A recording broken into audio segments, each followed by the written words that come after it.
Good afternoon. I'm Kyung, curator of Asian Art Initiative and head of the Global Exhibitions Initiative at the Solomon R. Guggenheim Museum and Foundation in New York. And I am very humbled and thankful to speak to you all today on the early practice of Mr. Ha Chong-Hyun, one of the most important figures in Korean modern and contemporary art history. I want to thank my esteemed colleague Sanjang Kim and the team here at Art Sanjay for the invitation and for all their help. In this talk, I will focus on Ha's earlier works of the 1960s and the early 1970s, many of which are on view upstairs and as addressed in my essay for the catalogue, so please read the catalogue. And then end with some thoughts on how these could be positioned within the larger art historical arc through the lens of the Guggenheim acquisitions and exhibitions strategies. In an interview in 1975, Ha Chong-Hyun defined himself as an artist who searches for something new as he continually denies everything. 1975 was a significant year for the then 40-year-old artist who had just received the Guggenheim Award presented by the eponymous magazine dedicated to architecture and visual culture. In one sense, the year marked the close of what Ha has described as, quote, the most adventurous and experimental era, unquote, of his career, a period largely synchronous with his time as a member of the Avant-Garde Association, which I'm going to refer to as AG, that he co-founded in December 1969. In December 1975, just months after Ha received the award from Guggenheim, AG held its fourth and last exhibition and disbanded. At the same time, 1975 also welcomed a new chapter in the artist's long and illustrious career, during which Ha came to be associated with tenaciously, which I'm sure many of you are familiar with. In fact, by 1974, Ha had already embarked upon the much celebrated Conjunction series, a homogeneous body of paintings that include his signature method of pushing paint from behind the canvas in his ever-expanding investigation into painting. Often Ha's Conjunction series are discussed independently from his earlier multifaceted works of the 1960s and the early 1970s, whose experimental nature are somewhat treated like a transitory phase. This was certainly the context for work 7313, which entered the Guggenheim collection back in 2015. So that's the work that you see here. This is in the Guggenheim collection. And when it came into the collection in 2015, this was right at the time when I started my position at the museum, and it was brought in together with this Paxable work, Écriture 5573, under the rubric of tenaciously movement. However, as we know from the amazing exhibition upstairs, Work 7313 is an exemplar of Ha's exploration into materiality and spatiality between 1967 and 1975. And I would argue that the subsequent Conjunction series should be recast as a continuation of, rather than a rupture from, the dynamic practice that defines these earlier years. In the opening essay to the second issue of the AG Journal in 1970, Ha described the art of the present as being driven by the onset of city culture. The statement on the screen captures Ha's fascination with the city and urbanization, which he had already begun to explore in the late 1960s through a series of works titled White Paper for Urban Planning. The title pays homage to the urban regeneration that was dramatically transforming Seoul, where Ha lived and worked, a result of Park Chung-hee's first and second five-year economic development plans in effect from 1962 to 1966 and from 1967 to 1971, respectively. In everyday life, this translated into the rise of blue and white-collar workforces and mass emigration from rural areas, as well as the construction of high-rise buildings and the country's first highway. Ha had acknowledged, this is one of my favorite paintings, has acknowledged the profound impact of these changes had on his conceptualization of space, and has mentioned 공간 as a particularly important visual source.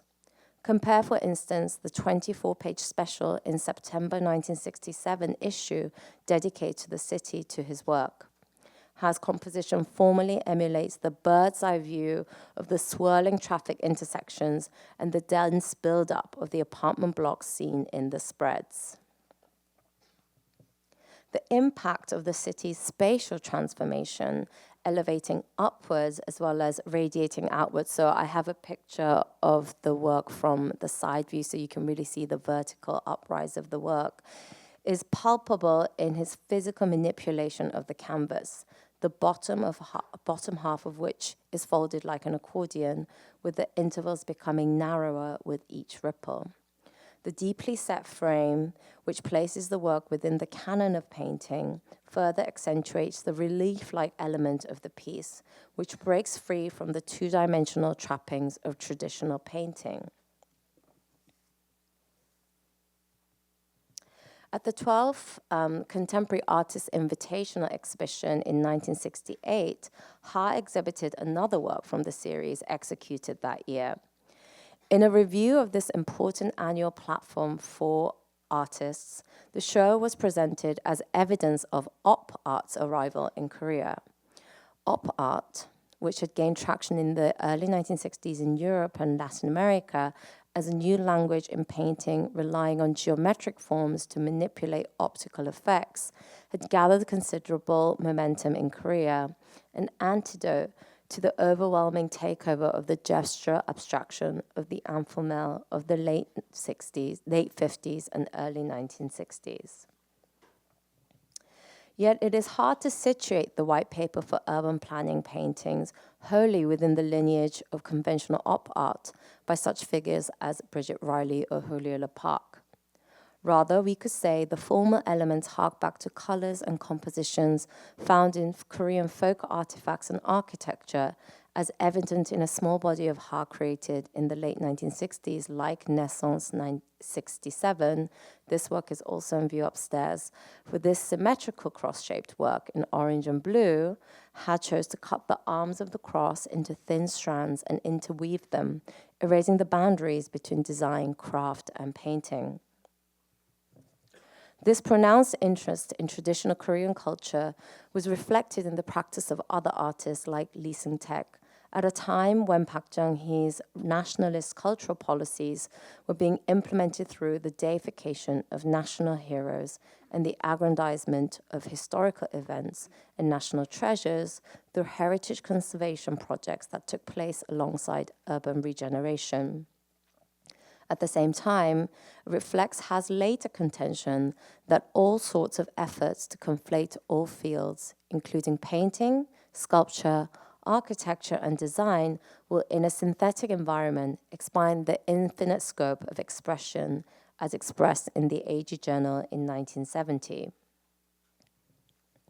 Ha was one of the 12 artists and critics who founded AG in December 1969. AG made manifest a firm resolve to initiate a new direction for contemporary art in Korea. Though quite modest in terms of tangible output, they only did 4 journals and 4 exhibitions. AG served as a creative hub for the blossoming of what is now widely known as Korean experimental art of the first half of the 1970s. Articulating a shared outlook rather than an aesthetic or ideology was a priority.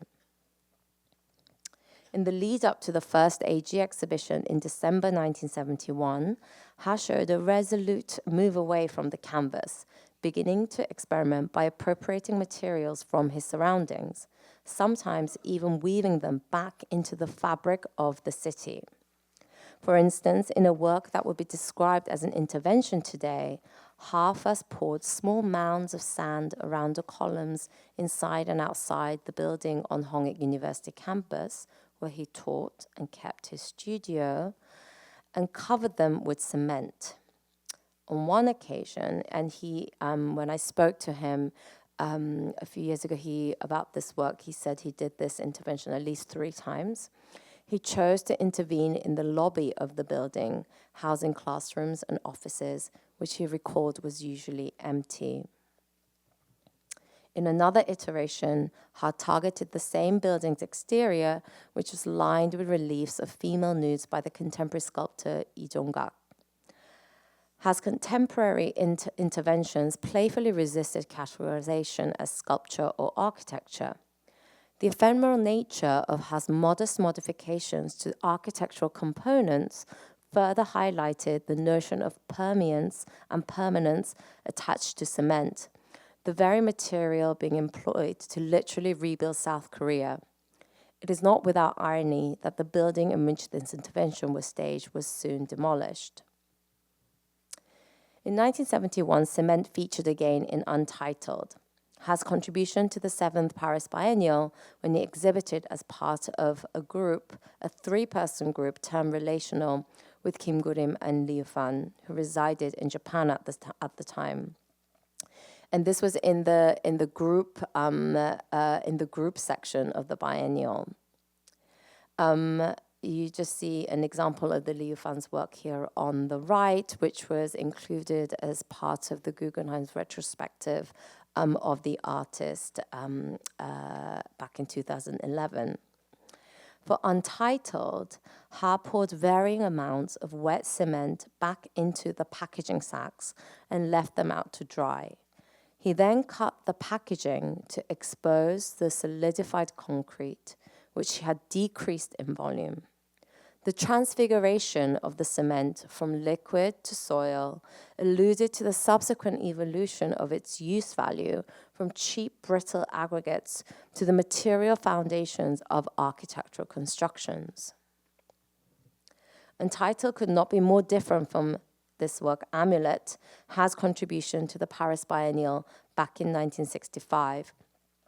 In contrast to Amulet, Untitled revealed Ha's sensitivities to developments in international contemporary art. In fact, issues of AG were packed with references to contemporary visual and literary culture from the West. The second issue, for example, included a translation of Art in America's article Impossible Art, 1969, and featured illustrations of works by Robert Smithson, Robert Morris, Mike Heitzer, artists who would soon come to be known as pioneers of land art and conceptual art. Other issues of AG included examples of European Nouveau Realisme, while Kongan carried images of Christo's large-scale fabric installations in open spaces. It's undeniable that such new art forms lent Ha the creative ammunition to construct a visual language stimulated by his changing surroundings. In the same essay, the second AG journal mentioned previously, Ha himself had predicted that the impact of rapid advancement in telecommunications will reduce time and distance between the travel of information and exchange of ideas for artists working in contemporaneous times. While Professor Kenji Kayes will delve further into Ha's work in the context of his Japanese contemporaries, within the genealogy of Ha's oeuvre, it's worth examining Untitled 1971, the cement work that we just saw alongside this work with newspapers, created a few months after the Paris Biennial and exhibited at the second AG exhibition. It consists of 2 stacks of paper, one of red newspaper sheets, another of fresh blank paper. It's tempting to construe Ha's appropriation of the most widely disseminated media form at the time as a reticent commentary on Park Chung-hee's authoritarianism that was coming to shape society and politics. Indeed, other works from this period that also use newspaper, like Sang Ning-kyung's cutout of articles from 동아일보, the national broadsheet, were pointed criticisms of the 1972 Yushin Constitution, which clamped down on freedom of speech and expression. Yet considered in conjunction with Untitled, which was the previous Paris Biennial work, this work evokes cycles of industrial and information production, consumption, and waste. The The alteration to the physical appearance and value of the paper from a blank sheet to a conveyor of daily news consumed and discarded within a space of a day parallels a shift in the understanding of time and speed as hyper-contracted and synchronous as indicated in the work's subtitle. Parallel positions also aptly encapsulate the spatial concerns of Ha's installation, Relation 7211, which was exhibited in a solo exhibition in Tokyo in 1972. For this exhibition, Ha affixed a loosely coiled piece of thick rope between two walls and around a freestanding wood beam that reached to the ceiling. In the same room, an identical wooden pillar was placed flushed against the wall, dividing its planar surface into two halves. Another length of rope was anchored to the two corners of the wall and functioned as a support to the beam, holding it above the floor and creating this like taut V shape. The two columns acted as symmetries and bore witnesses to Ha's modulation of space from 2 to 3 dimensions, simply through the subtle reconfiguration of physical elements. Against the wall, Ha's treatment of the rope as a linear object that seemed to reside on the same planar surface as the beam further reinforced this juxtaposition of spatial configuration between the two installations. In this way, it may conjure up the work of modern artists, of course, yet Ha's simple manipulation of the materials brought to fore the tension in the coexistence between the 2 and 3-dimensional. He continued to explore this later in the year by embedding industrial materials like springs, nails, screws, and barbed wire, materials onto a flat canvas-like structure, which at once emphasized the planar aspect of the surface and yet refuted the piece's categorization as a painting in a traditional sense. As such, these works naturally look forward to the Conjunction series, in which Ha strove, quote, in his own words, not to paint pictures, but tried to destroy, not to quote himself, an art historian, but tried to destroy in his own way the structure known as a picture. So what could all this mean? And this is an example of the works that kind of incorporated barbed wire and springs, these kind of industrial materials during these kind of years with AG. So what could this all mean, especially in the context of the Guggenheim Museum in New York? Ha's work from this period was pivotal to the exhibition Only the Young, Experimental Art in Korea, 1960s to 1970s, which was co-organized by the Guggenheim Museum and the MMCA here in Seoul, and traveled to the Hammer Museum in LA. And the show included 4 works by the artist. Here is an example of the Guggenheim collection work in situ. This exhibition, while many know that, might know it as one that kind of focused on Korean art history, is in fact a manifestation of an ongoing curatorial line of inquiry at the Guggenheim that looks to other manifestations of modernism in the post-war era beyond the oft-cited Eurocentric centers. And by curatorial line of inquiry, I of course refer to research, exhibitions, and acquisitions. How did artists connect, travel, and exchange information and concepts? How did they produce in the throes of tenebrous socio-political and material change? These are the questions that we will be asking. And exhibitions such as Zero, Countdown to Tomorrow, 1950s to 1960s, Splendid Playground Gutai, which was in 2013, the Liu Fan's Retrospective in 2011, the V.S. Gaitonde, an amazing figure of modernism in India, painting as process, painting as life. This exhibition was held in 2015. These are all notable examples of the ways that at the Guggenheim we are trying to challenge the existing centers and a monolithic kind of approach to modernism and post-war art. And while it was within the context of an exhibition dedicated to experimental art in Korea that Ha's work was shown at the museum, It's interesting to imagine how these works might live alongside works by his international peers of the 1960s and the 1970s. And this exercise is important to the Guggenheim because the museum has in the past largely adopted a geographic, region-specific model to identify artists and movements, an approach that relies on the linear trajectory of art history within those regions under study. The challenge, thus, is to imagine alternative narratives and stories that can not only enrich the understanding of the work itself, but also encourage explorations into new points of intersection across time, geography, and medium. And this kind of channels the spirit of internationalism that was, foundational to the founding of the museum. I love this picture of the opening of the Guggenheim Museum building in 1959, where you have this work by a Japanese artist, Takeo Yamaguchi, with Brancusi on the rotunda floor. The spirit of internationalism was always very important to the museum. This begs the question, within what other frameworks could Ha's earlier works be considered, especially, let's say in the context of the Guggenheim? It would be interesting to imagine the white paper for urban planning series in dialogue with op art of the 1960s against figures such as the Venezuelan Jesus Rafael Soto, yet acknowledge Ha's response is a localized one to developments in science and technology that might have prompted the movement outside Korea. Soto, you see an example of his work here on the left, who moved to Paris in 1950, attached three-dimensional elements like bent and straight wires to his striped pictures, creating kind of like a visual vibration to the composition.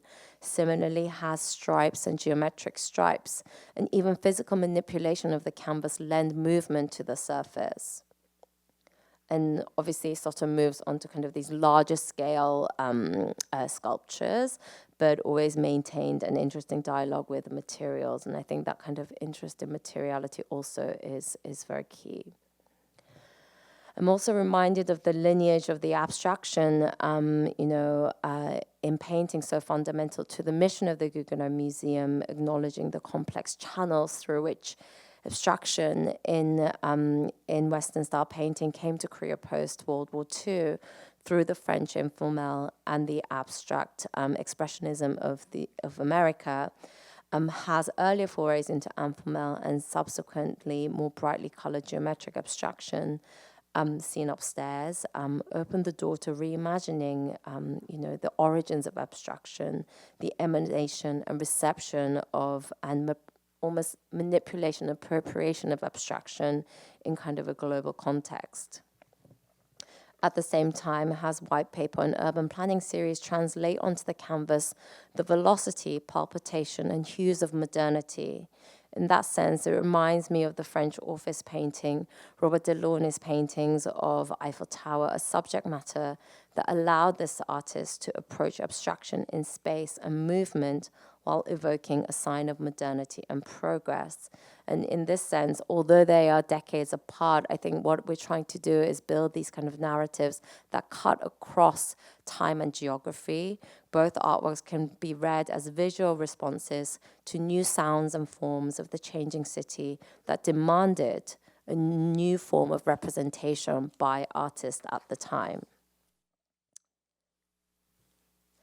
Ha's work from the 1960s and 70s also speaks strongly to the conceptual practices of many of his contemporaries, in Japan, of course, but also in Europe and the US, of which there are strong holdings in the Guggenheim collection. Looking at Ha's spatial and material experimentations of the early 70s, such as the concrete work of the biennial that I talked about, I was reminded of, someone like Richard Serra and his list of infinitives in the late 60s that served as a catalyst for the final work. So, he would throw, molten lead, and while for roll, he would roll material into kind of dense, kind of these thick logs. And what I'm trying to say is, as Sarah said, when I first started, what was very, very important to me was dealing with the nature of process. And while these two artist practices are obviously very different, there are parallels in the attempt to do away with confines such as volume, color, form, composition, these confines given to, let's say, traditional sculpture or painting in their respective given mediums, obviously painting potentially for Ha, and rather focus on, the action as it relates to material, place, and process.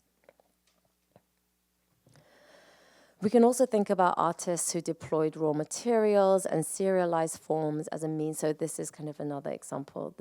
I just wanted to put this image in there because it's one of my favorite works.